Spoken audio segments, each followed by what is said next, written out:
Halo, selamat datang. Nah, kali ini kita bakal ngobrolin sesuatu yang fundamental banget yang ngebentuk kita jadi siapa sekarang. Otonomi yang sehat. Dan ternyata ini tuh salah satu kunci paling penting untuk bisa jadi orang dewasa yang percaya diri dan juga tangguh. Coba deh, pernah kepikiran nggak, kira-kira apa sih satu kesalahan pengasuhan yang kayaknya umum banget, tapi dampaknya bisa merusak masa depan seorang anak? Jawabannya tuh seringkali ada di depan mata kita, tapi kita nggak sadar. Yuk kita kupas tuntas. Oke, kita mulai dari dua cerita. Kisah tentang Desmond dan Rick. Kalau dilihat sekilas ya, hidup mereka ini beda banget. Tapi nanti kita bakal lihat, ternyata mereka berdua ini punya satu masalah yang sama persis. Di satu sisi, ada Desmond. Ibunya ini super protektif. Main ke rumah teman, nggak boleh. Belajar naik sepeda, wah bahaya, nggak usah. Sampai-sampai universitas pun ibunya yang milihin. Nah, di sisi lain ada Rick. Kalau ibunya Rick bukan ngelarang, tapi malah ngerjain semuanya buat dia. Sampai Rick dijuluki anak mama. Semua keputusan dicampuri, bahkan setelah dia menikah pun, ibunya masih terus ngeritik istrinya. Nah, ini dia bagian yang bikin kaget. Walaupun cara didiknya kelihatannya beda 180 derajat, hasilnya kok bisa sama persis. Pernikahan mereka berdua hancur. Istri-istri mereka akhirnya ninggalin mereka. Loh, kok bisa gitu ya? Jadi, apa dong persamaan mereka? Apa benang merah yang nyambungin nasib Desmond dan Rick? Jawabannya, ada di satu kebutuhan psikologis kita yang paling dasar. Nah, ini dia kuncinya, kebutuhan mendasar otonomi yang sehat. Inilah yang hilang dari masa kecil Desmond dan Rick. Jadi, apa sih sebenarnya otonomi yang sehat itu? Gampangnya gini, otonomi yang sehat itu adalah proses kita ngebantu anak mengembangkan kepribadiannya, kemampuannya, dan rasa percaya dirinya.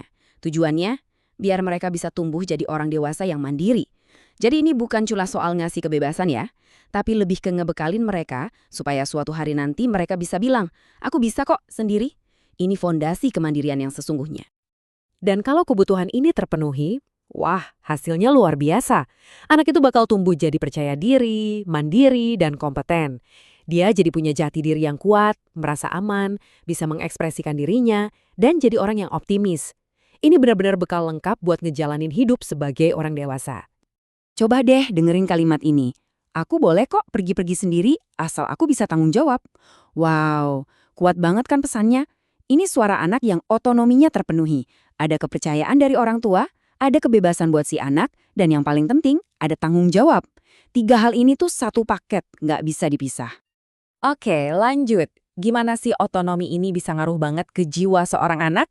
Nah, kita mulai dari hubungannya yang erat banget sama harga diri.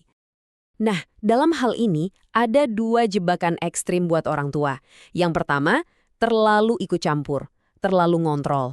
Ini bahaya, karena bisa mengikis harga diri anak, bikin mereka ngerasa nggak mampu dan nggak aman.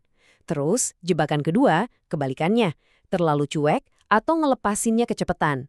Ini juga nggak bagus, karena anaknya jadi nggak sempat belajar mandiri. Dua-duanya ujung-ujungnya sama-sama gagal. Bukan cuma harga diri loh, otonomi ini juga soal menyalakan mesin dari dalam diri anak, yaitu motivasi. Ternyata ya, ngasih anak rasa kontrol atas hidupnya sendiri itu ibarat bensin buat semangat mereka. Dan ini bukan omong kosong loh, ada penelitian dari Dr. Mark Lepper di Stanford. Dia nemuin kalau kontrol yang berlebihan itu dampaknya negatif banget ke motivasi internal anak.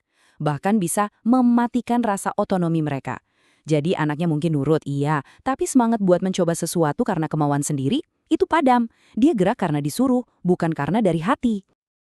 Eits, tapi tunggu dulu. Otonomi itu bukan berarti bebas tanpa aturan sama sekali ya. Jangan salah paham. Justru, batasan dan ekspektasi yang jelas itu penting banget. Anggap aja itu pagar pengaman, supaya otonomi bisa tumbuh dengan subur dan aman. Oke, jadi pertanyaannya sekarang, gimana caranya nemuin keseimbangan yang pas? Keseimbangan antara ngasih batasan dan tahu kapan waktunya buat ngelepasin.